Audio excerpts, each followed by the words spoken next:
आप सभी को नमस्ते प्रणाम। मैं आपका अपना ठाकुर प्रखर सिंह और रात के 10 बज चुके हैं और कहानी का जो सिलसिला है बदस्तूर जारी है। आज की कहानी सुनाऊं उससे पहले कल मैंने जो कहानी सुनाई थी उस कहानी की स्टार्टिंग में मैंने एक वीडियो लगाया था जो बाकायदा मोहाली के उस कोर्ट का शूट आउट का पूरा वीडियो था लाइव, जिसमें पुलिस वाले गोली चला रहे थे, अंदर से बदमाश चला रहे थे। तो इस वीडियो का खामियाजा ये हुआ कि यूट्यूब ने कम्युनिटी गाइडलाइन स्ट्राइक चैनल पर डाल दी है। तो हो सकता है कि थोड़ा सा व्यूज़ वगैरह डाउन रहे, इंप्रेशन आप तक ना पहुँचे। तो थोड़ा सा आप लोग भी प्रयास कीजिएगा, खुद से ही सर्च करके देख लीजिएगा वीडियो, हो सकता है आपके सामने ना पहुँचे। तो एक अपडेट थी, मुझे लगा आपको बतानी चाहिए तो मैंने बता दी। बाकी आप लोगों का प्यार रहा तो हो सकता है कि इस स्ट्राइक का ज़्यादा फ़र्क ना पड़े। अब आते हैं आज की कहानी का रुख करते हैं। और आज की कहानी मध्य प्रदेश की है। मध्य प्रदेश में एक ज़िला लगता है सागर।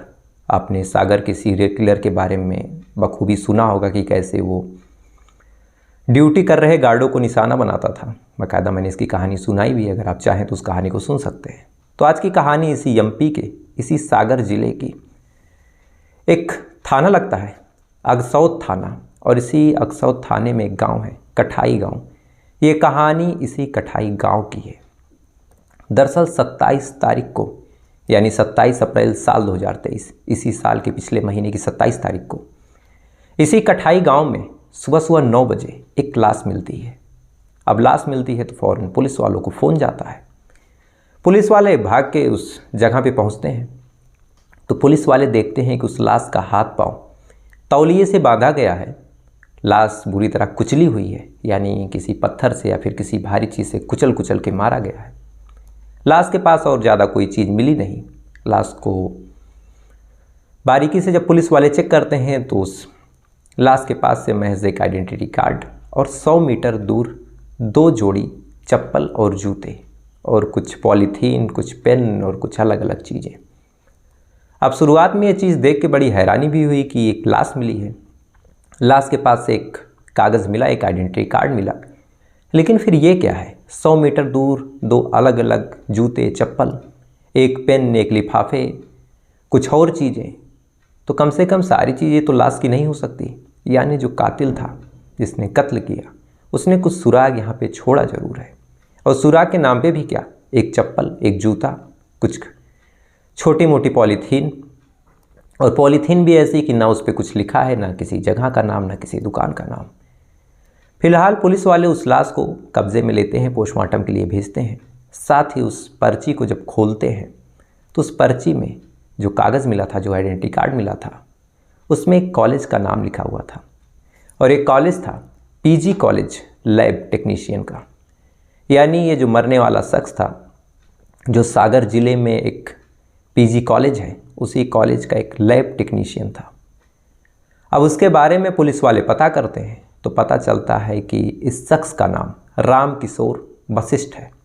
ये बीना का रहने वाला है और इसी पीजी कॉलेज में लैब टेक्नीशियन का काम करता है। अब पुलिस वाले घर वालों से कांटेक्ट करते हैं। कांटेक्ट करने के बाद बताते हैं कि जो राम किशोर वशिष्ठ है उसकी हत्या हो चुकी है, उसका कत्ल हो चुका है। लेकिन फिर सवाल यही था कि आखिर कातिल कौन है। यहाँ पे पुलिस वालों के लिए एक आसानी हुई कि कम से कम जो मरा था उसके पीछे बहुत परेशान नहीं होना पड़ा।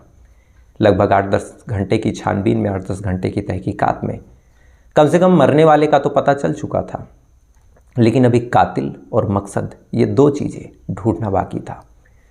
पुलिस वाले घर वालों से कांटेक्ट करते हैं और बताते हैं कि कैसे मर्डर हुआ, यहाँ लाश मिली। आपको किसी पे डाउट है या फिर किसी पे कोई दुश्मनी का एक तरह से आपको शक हो तो आप बताइए। लेकिन जब परिवार वाले इस घटना के बारे में सुनते हैं तो शुरुआत में तो उनका रो रो के बुरा हाल, लेकिन जैसे तैसे करके अपने आप को समझाते हैं। पुलिस वाले भी उनको ढांढस बंधाते हैं, उन्हें समझाते हैं और पूछते हैं कि आपको पता है कि किसी से कोई दुश्मनी हो या फिर आपको किसी पे कोई शक। तो घर वाले कहते हैं कि जो राम किशोर वशिष्ठ थे वो तो बेहद सीधे साधे इंसान थे।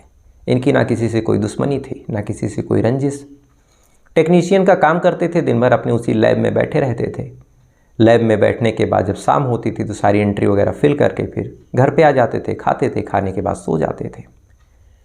अब इसके बाद फिर पुलिस वाले पूछते हैं कि क्या किसी ने कोई फिरौती वगैरह मांगी, क्या किसी से कोई धमकी वगैरह मिली। इस पे भी घर वाले सीधा सीधा मना कर देते, कहते हैं कि ऐसी तो कोई बात ही नहीं, कि हमसे किसी की कोई दुश्मनी रही हो, किसी ने कोई फिरौती वगैरह मांगी हो। तो फिर अब पुलिस वाले खुद ही घर वालों से पूछते हैं कि जब किसी से कोई दुश्मनी नहीं, किसी से कोई रंजिश नहीं, किसी से कोई मैटर नहीं, तो किसी ने कत्ल क्यों कर दिया।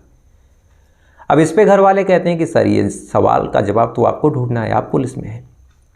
अब धीरे धीरे ये मामला बढ़ता गया, कोई ना सबूत था ना कोई सुराग था। लाश वहाँ तक कैसे पहुँची इस बारे में भी घर वालों को कुछ पता नहीं। तो वहाँ के जो अभिषेक तिवारी थे, एसपी जो पुलिस अधीक्षक अभिषेक तिवारी थे, उन तक ये बात पहुँच गई कि उन्हीं के एक थाने क्षेत्र में एक मर्डर हुआ और वहाँ पे लाश मिली। उसके बारे में किसी को कुछ पता तक नहीं कि किसने मारा, क्यों मारा, घर वालों को भी किसी पे कोई डाउट नहीं। तो जब एसपी साहब तक ये बात पहुंची और जिस हिसाब से क्राइम सीन था, जिस हिसाब से लाश कुचली गई थी, तो एसपी साहब जैसे ही पूरे फाइल को पढ़ते हैं तो फ़ौरन कई चीज़ें बहुत क्लियरली बात बता देते हैं। लोकल जो वहाँ के पुलिस वाले थे उनको पहली चीज़ बताते हैं कि जिस हिसाब से कत्ल हुआ है, जिस हिसाब से लाश को कुचला गया है, तो जाहिर सी बात है जिसने भी मारा है बड़ी रंजिश में और बड़े गुस्से में मारा है। इसका इरादा महज कत्ल करना नहीं था, इसका इरादा बदला लेना भी था। जिस हिसाब से लाश के हाथ पांव बांधे गए थे, उस हिसाब से लाश को, या फिर जो रामकिशोर वशिष्ठ था, उसको बहला फुसला के कहीं लाया गया, उसके बाद हाथ पांव बांधे गए, उसके बाद कत्ल किया गया। और ऐसा तभी हो सकता है जब किसी से कोई दुश्मनी हो या किसी से कोई रंजिश। अब इधर एसपी साहब कह रहे हैं कि किसी से कोई दुश्मनी या किसी से कोई रंजिश में ही ऐसा काम हो सकता है। इधर घर वाले कह रहे हैं कि हमारी तो किसी से कोई दुश्मनी, किसी से कोई रंजिश थी ही नहीं। तो जब कहीं से कोई घर वाले मदद नहीं कर पा रहे थे, कोई जवाब घर वाले नहीं दे रहे थे, तो फिर पुलिस वालों को लगा कि काम करते हैं, अब इसके कॉलेज चलते हैं। कॉलेज में जहाँ ये लैब टेक्नीशियन था वहाँ पे पूछताछ करते हैं कि क्या हुआ था, क्या नहीं हुआ था। अब जैसे ही पुलिस वाले उस कॉलेज की तरफ जाते हैं तो जानते ही समय ही उनको कई चीज़ें ऐसी दिखी जिससे उन्हें लगा कि हाँ, अब यहाँ से मामला सुलझ सकता है। पहले चीज़ कि उस रास्ते में, यानी कॉलेज जाने वाले रास्ते में कई जगह सीसीटीवी कैमरे लगे हुए थे। इसके बाद ये सारी चीज़ें देखते हुए जो पुलिस वाले थे कॉलेज पहुँचते हैं।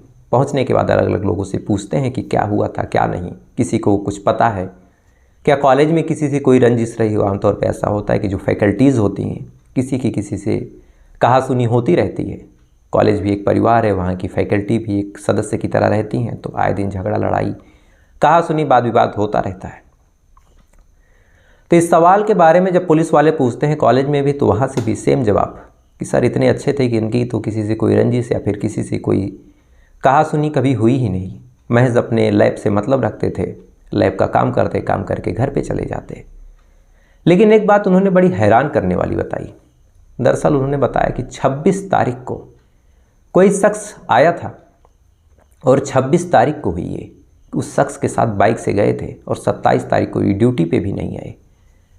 अब ये बात जैसे ही पुलिस वाले सुनते हैं तो उन्हें लग जाता है कि रास्ते में सीसीटीवी कैमरा लगा है, अगर इस कैमरे को हम बारीकी से चेक करें तो जिस शख्स के साथ ये गए होंगे उसके बारे में पता चल जाएगा और मामला पानी की तरह साफ। इसीलिए पुलिस वाले फ़ौरन उस सीसीटीवी कैमरे को चेक करते हैं। अलग अलग जगहों पे, अलग अलग एंगल पे फ़ोटोज़ निकाली जाती हैं और एक कैमरे में जो ये रामकिशोर वशिष्ठ थे, ये किसी शख्स के साथ बाइक से जाते हुए दिखाई दे रहे थे। अब ये शख्स कौन था, इस शख्स को कोई पहचानने वाला मिले तब जाके बात आगे बढ़े। अब उस शख्स की फ़ोटो, वैसे भी सीसीटीवी कैमरे में शक्ल इतनी क्लियर होती नहीं,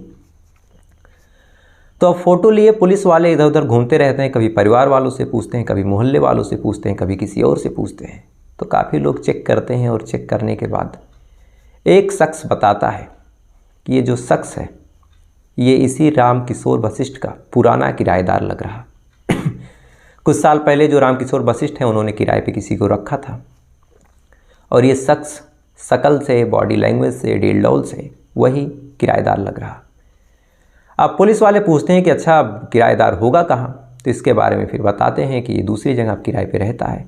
पुलिस वाले भाग के वहाँ पे जाते हैं तो पता चलता है कि ये जो शख्स था किराए वाला, जिसका नाम संतोष था, संतोष अपनी बीवी बच्चों समेत तो 26 तारीख से ही गायब है।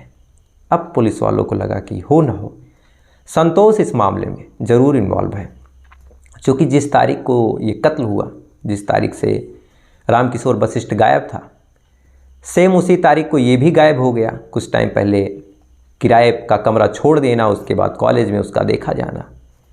लिहाजा पुलिस वाले संतोष के बारे में पता करते हैं कि ये गायब हुआ तो कहाँ गायब हुआ, ये कहाँ जा सकता है। किसी के पास इसका नंबर भी नहीं था, तो ट्रैक भी कहते तो करें कैसे। तो सबसे पहले पुलिस वाले, चूँकि इन्हें पता था कि जो रामकिशोर वशिष्ठ है संतोष के साथ गया है, तो संतोष के साथ जाने का मतलब जाहिर सी बात है संतोष की रामकिशोर वशिष्ठ से कभी न कभी बात हुई होगी। तो सीसीटीवी कैमरे में जिस टाइम पे ये लोग कैद हुए थे जाते हुए, उसके कुछ टाइम पहले रामकिशोर वशिष्ठ के मोबाइल पे जितने फ़ोन आए थे उन सबको बाकायदा चेक किया जाता है, सबकी आईडीज़ खंगाली जाती हैं और एक नंबर ऐसा मिलता है जिसका ट्रू कॉलर पे नाम संतोष लोधी था। अब पुलिस वालों को लगा कि यही नंबर होगा जो संतोष लोधी का हो सकता है। पुलिस वाले उस नंबर को सर्विलांस पे लगाते हैं, उसकी लोकेशन खंगालते हैं, कॉल डिटेल वगैरह बारीकी से चेक करते हैं। तो जो नंबर निकल के सामने आया, जो लोकेशन निकल के सामने आई, वो लोकेशन उत्तर प्रदेश के मथुरा में मिली। अब ये मामला था मध्य प्रदेश के सागर ज़िले का, नंबर निकल रहा है उत्तर प्रदेश के मथुरा का। तो पुलिस वालों की एक टीम फ़ौरन उत्तर प्रदेश की मथुरा पहुंचती है, इधर उधर खोजती है, जगह जगह जांच पड़ताल करती है, बाकायदा चेक करती है। तो काफ़ी मशक्क़त करने के बाद अंत में जो संतोष था वो पुलिस वालों के हत्थे चढ़ ही जाता है। अब पुलिस वाले उसको, उसकी वाइफ को वहाँ से उठाते हैं, उठाने के बाद लेके आते हैं एमपी लाने के बाद फिर जो थाना था अक्सौद थाना, वहाँ पे बैठाते हैं। बैठाने के बाद फिर पूछते हैं कि तुम भाग क्यों रहे थे और पूरा मामला क्या है। अब पुलिस वाले जब अपने अंदाज में घुमा घुमा के इधर उधर से जाल फेंक फेंक के पूछते हैं, तो अंत में जो संतोष था वो टूटता है। टूटने के बाद अपना इकबाल जुर्म करता है और इकबाल जुर्म करने के बाद एक कहानी बताता है। और इस कहानी के हिसाब से जो संतोष लोधी था वो उत्तर प्रदेश के मथुरा का रहने वाला, इसे कुछ काम धंधे की तलाश थी, तो फिर इसे लगा कहाँ चलना चाहिए, तो फिर यूपी से निकलता है, एमपी चला जाता है। एमपी में आता है, आने के बाद फिर किराए का कमरा ढूंढने लगता है और संजोग से जो रामकिशोर वशिष्ठ थे इन्हीं के घर में किराए के कमरे पे रहने लगता है।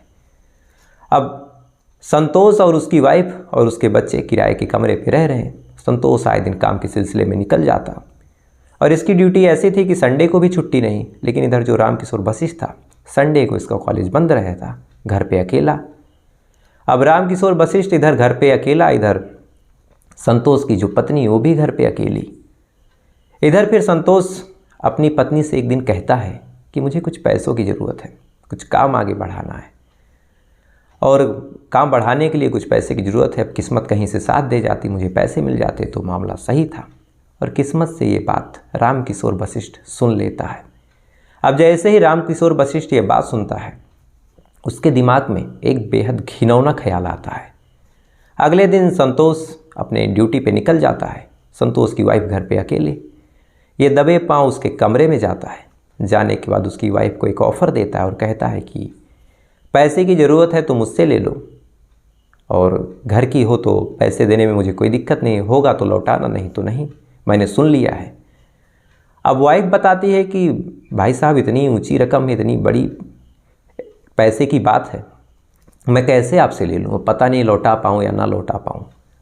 अब इस पर वाइफ की तरफ एक बहुत ही गंदी नज़र से देखते हुए कहता है कि इसमें कौन सी बड़ी बात है, नहीं लौटा पाओगी, नहीं लौटा पाओगी, लौटाने के बहुत सारे तरीके हैं।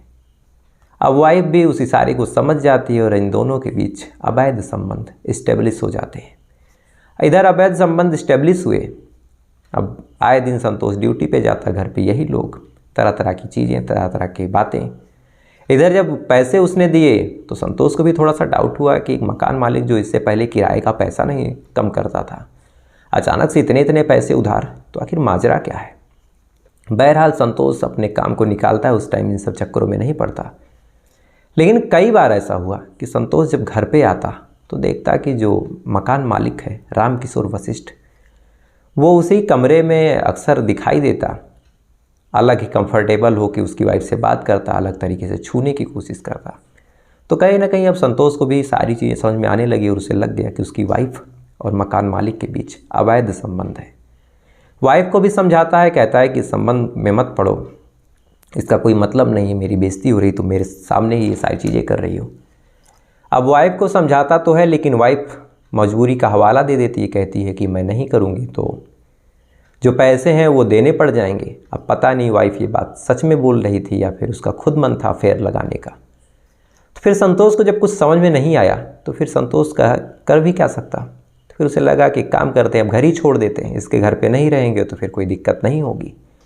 इसीलिए अब संतोष 6 महीने पहले यानी अक्टूबर नवंबर साल 2022, अक्टूबर के लास्ट या फिर नवंबर के पहले हफ्ते में इसके घर को छोड़ता है रामकिशोर वशिष्ठ के और एक दूसरी जगह किराए के कमरे पे रहने लगता है।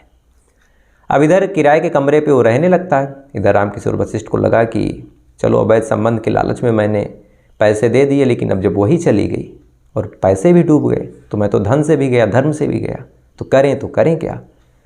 लिहाजा अब ये संतोष की वाइफ को कांटेक्ट करता है। कांटेक्ट करने के बाद फिर ऑप्शन देने लगता है कि या तो पैसे दो या तो मुझसे रिलेशनशिप कंटिन्यू रखो। अब पत्नी पैसे दे तो दे कहाँ से, इसलिए शायद चाहते हुए कि ना चाहते हुए इसे अपना रिलेशनशिप कंटिन्यू करना पड़ा।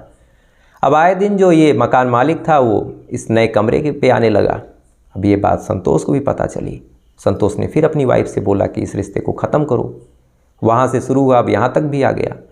वाइफ फिर वही अपनी मजबूरी बता देती। तो फिर जब ये चीज़ें लगातार चलती रही तो फिर संतोष को लग गया कि अब ऐसे पीछा नहीं छूटेगा। तो फिर ऐसे नहीं छूटेगा तो कैसे छूटेगा, इसीलिए फिर एक बेहद खौफनाक प्लान बनता है।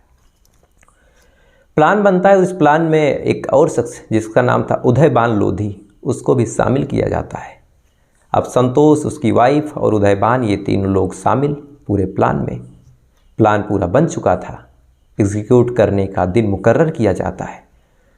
और फिर उसी दिन यानी 26 अप्रैल साल 2023 को जो संतोष है उसके मोबाइल से उसकी वाइफ फ़ोन करती है इसको, रामकिशोर को फ़ोन करती है। फ़ोन करने के बाद कहती है कि मिलना है। अब जैसे ही मिलने की बात होती है तो फ़ौरन ये खुश, फिर कहती है कि मेरे पति को पता चल गया, फिर मिल के सारी चीज़ें क्लियर कर लेते हैं और हो सकता है कि रिश्ता पति के आगे ही कंटिन्यू हो, चूँकि पति जो है पैसा देने में असमर्थ है। अब रामकिशोर एकदम खुश कि अब तो पति की अड़चन थी वो भी बीच में नहीं आएगी। कहती है कि ठीक है, कहाँ आना है। तो इस पर ये कहती है कि मैं अपने पति को भेज रही हूँ, वो आपको रिसीव कर लेगा।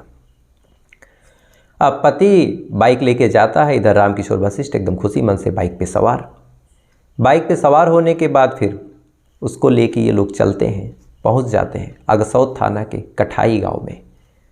वहां पे पहुंचते हैं, वहां पे जो उदयबान था वो पहले से तैनात।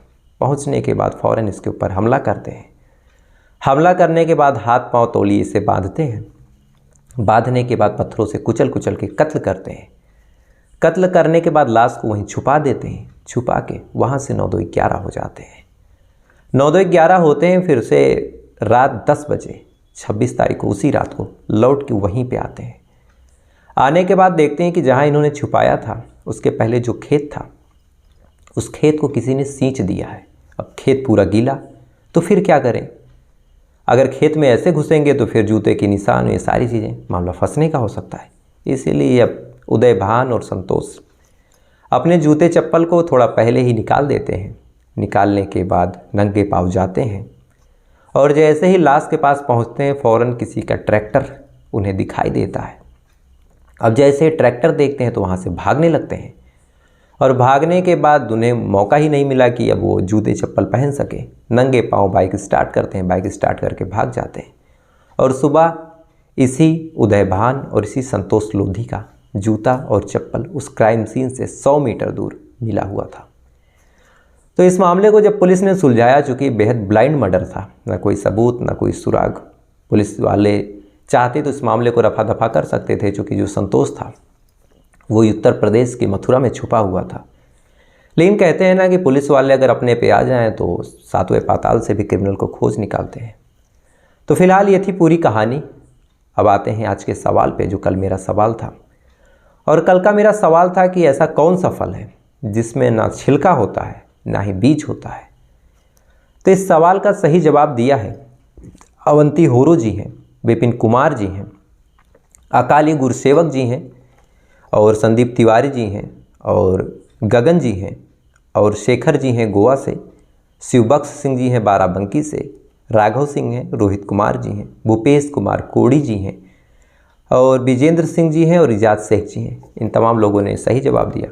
और इस सवाल का सही जवाब वैसे तो अलग अलग जगहों के हिसाब से कई जवाब हो सकते हैं, लेकिन जो वर्ल्ड वाइड रूप से देखा जाता है इस सवाल का सही जवाब है सहतूत और अंगूर। बेसिकली इन्हीं दोनों चीज़ों में बीज नहीं होते हैं, और भी कई ऐसे फल अलग अलग लोकल जगहों पे हो सकते हैं, लेकिन वर्ल्ड वाइड रूप से यही दोनों हैं। तो आप तमाम लोगों ने बिल्कुल सही जवाब दिया। अब आते हैं आज के सवाल पे, और आज का सवाल है एक शब्द लाइगर। ये लाइगर शब्द क्या है? क्या लाइगर कोई जीव है, कोई जानवर है? अगर जानवर है तो कौन सा जानवर है, ये कैसे बना था? अगर इसके बारे में आपको पता हो तो कमेंट करके बताइएगा। अगर नहीं पता हो तो कल का इंतज़ार कीजिएगा, कल मैं आपको बताऊंगा। और ऐसे ही कहानियों को सुनने के लिए और ऐसे ही क्वेश्चन आंसर जानने के लिए वीडियो को लाइक करके चैनल को सब्सक्राइब कर लीजिएगा। तो आपसे कल फिर मुलाकात हुई किसी दूसरी कहानी के साथ। तब तक अच्छे रहिए, खुश रहिए, अपना ख्याल रखिएगा, अपने देश का ख्याल रखिएगा। जय हिंद, वंदे मातरम।